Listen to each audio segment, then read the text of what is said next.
Morning friends, welcome back to my channel Pediatric Classes. Today we will discuss about some of the frequently asked questions related to rabies.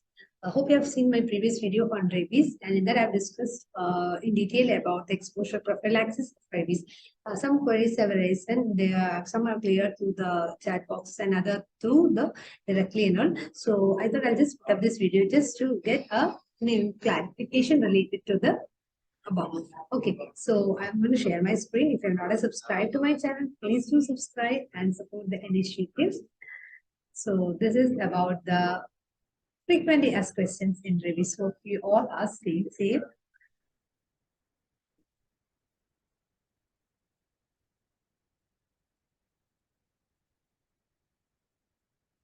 So what is the difference exactly between the WHO and the national schedules for the rabies vaccine?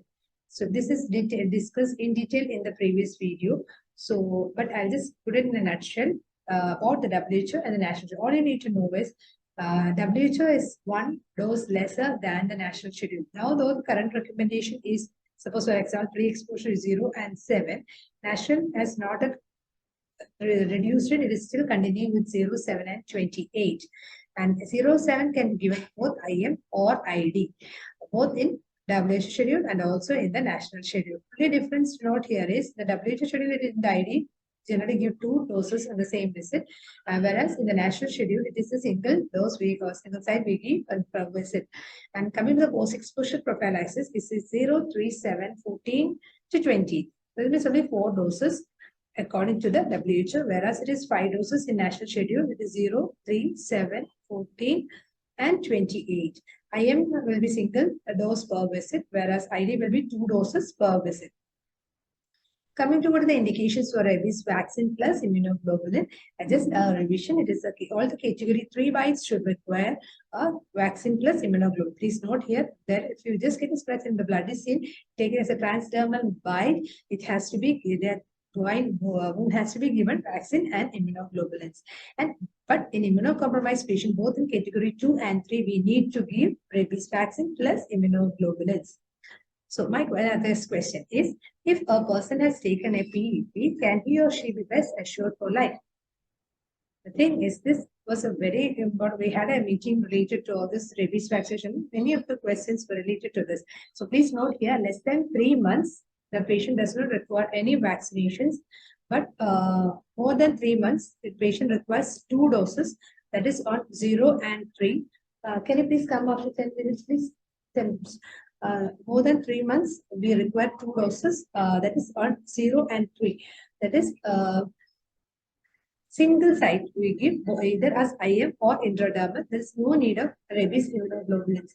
So please note the difference here. If it is a person who has taken a complete post-exposure prophylaxis, the patient requires only 3 doses, that is 0 and 3.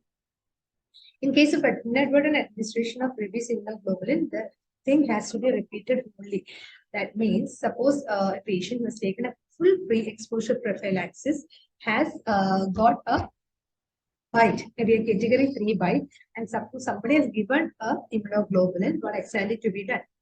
In that case, we have to continue the whole schedule like 0, 3, 7, 14 and 28, but taking into consideration the fact that the immunoglobulin which you have given may interfere with the vaccine associated post-immune response.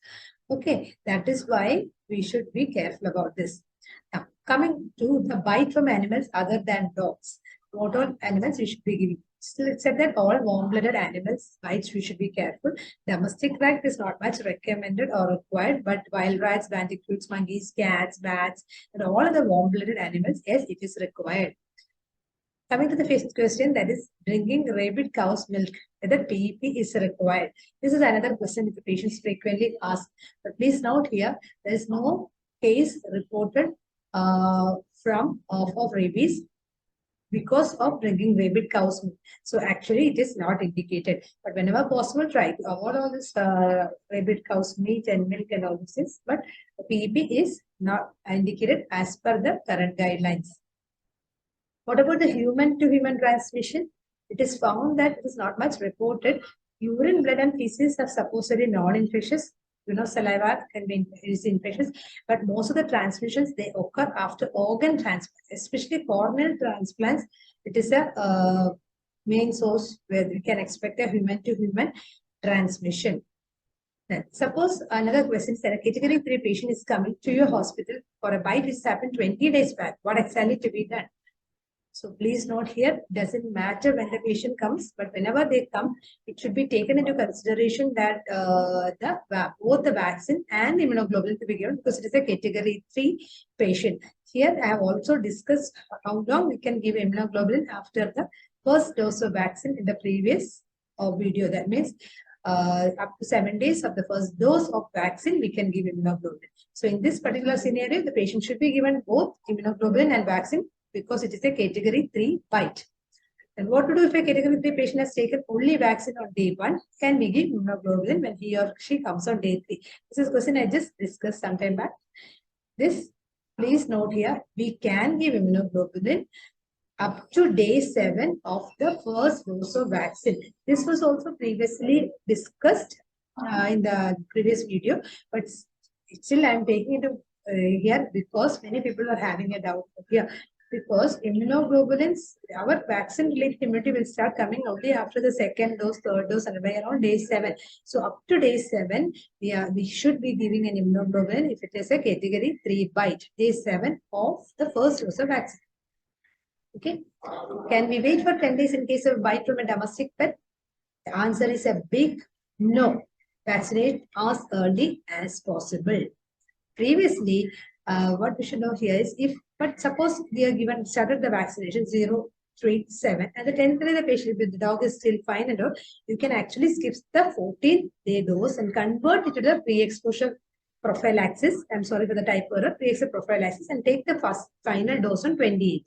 You got it? So previously we have taken 0, 3, 7 and dog is fine, means you skip the 14th dose and convert it to 0, 3, 7. It will come as, if you take it on 28 days, you can convert it to pre-exposure prophylaxis and be safe.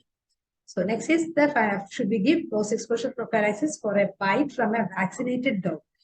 Yes, definitely yes. Why? Because previously the pet was considered immune if the current age of the pet is more than 1 year, or the first dose should be taken more than 3 months of age, and there should be a difference of 6 months apart between the 2 doses, and their pet should be yearly vaccinated and the vaccine should be a good quality. But please make sure we don't know the exact technique.